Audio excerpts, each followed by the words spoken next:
Welcome to the Counseling 570 Family Systems Theory course.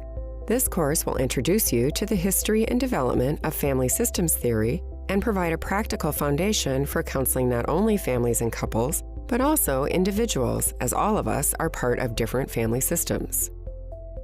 For much of the history of psychotherapy and counseling, the focus has been on the individual based on a medical or disease model. If there was a problem in a marriage or family, for example, the problem was due to an individual, the identified patient, who was pathological. To fix the marriage or family, one had to first bring the individual to wholeness or flourishing. Based on our Catholic Christian vision of the flourishing person, we, of all mental health professionals, should understand that human functioning, flourishing, and one's developing identity is firmly rooted in our relationships. We see this in the theological concept of the Trinity, in which there is unity and identity, and while the persons of the Trinity are the same in essence, their identity is also defined by their relationship with each other. Our tradition teaches the essential essence of all humans, that we are created in the image of God in relation with God and others, while at the same time, each of us embody unique existences. With the fall came disunity and thus deformed identities. Identities still formed by relationships in a communal identity process, but also formed out of disunity, separation, and the pain of the fall.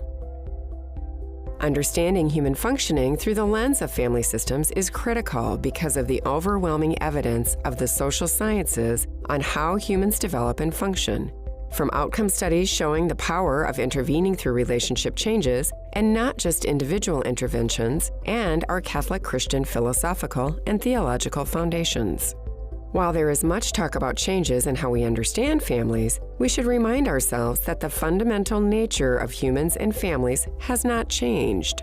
The same created order, indelible image of God, and basic needs of humans remain the same. An additional and important insight of a family systems model is that often the patterns of these fundamental relationships are multi-generational. Imagine working with a couple named Jackson and Jill, who have 2 children and are having significant marital difficulties and problems with their eldest son. You administer a very typical family assessment, a genogram, to examine not just their relationships, but the multi-generational patterns that have been passed on through the family.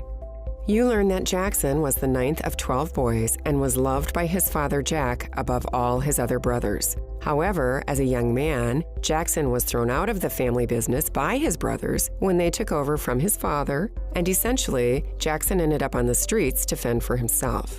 His brothers deceived their father, Jack, into what truly happened to Jackson and said Jackson died in a horrible accident where his body was so badly damaged it was unidentifiable.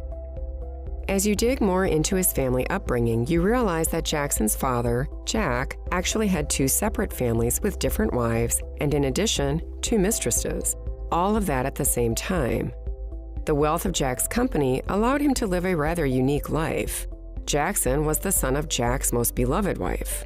Jack also only had 1 brother in which there was fierce competition within the family business and for the approval of his father, Johnson.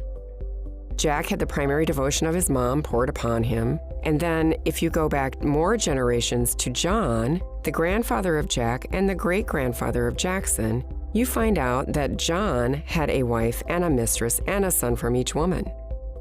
Eventually, John's wife demanded that he disown his mistress and her son, and that he develop a trust with all of his wealth and benefits going to his wife's son, Johnson. Do you see the patterns that have developed throughout the generations in this family? Patterns of unfaithfulness, deception, favoritism, and jealousy? Do you see how diverse and complicated family life can be? Can you begin to see how family systems inform us about how an individual responds out of intergenerational patterns? This is nothing new and is part of the human condition since the fall. Consider the relationships and intergenerational patterns of the Old Testament patriarchs, Abraham, Isaac, and Jacob, or Israel, from Genesis chapter 12 through chapter 50.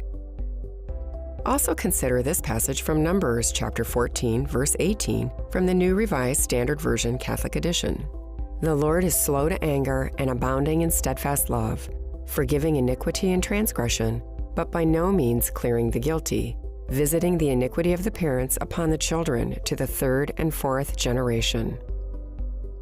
As you study family systems and the impact of transgenerational patterns, you will need to struggle with what is normal versus unusual or atypical for a family, normality versus abnormality or pathology in families, and the norm for a family versus a cultural or a philosophical theological understanding of norms.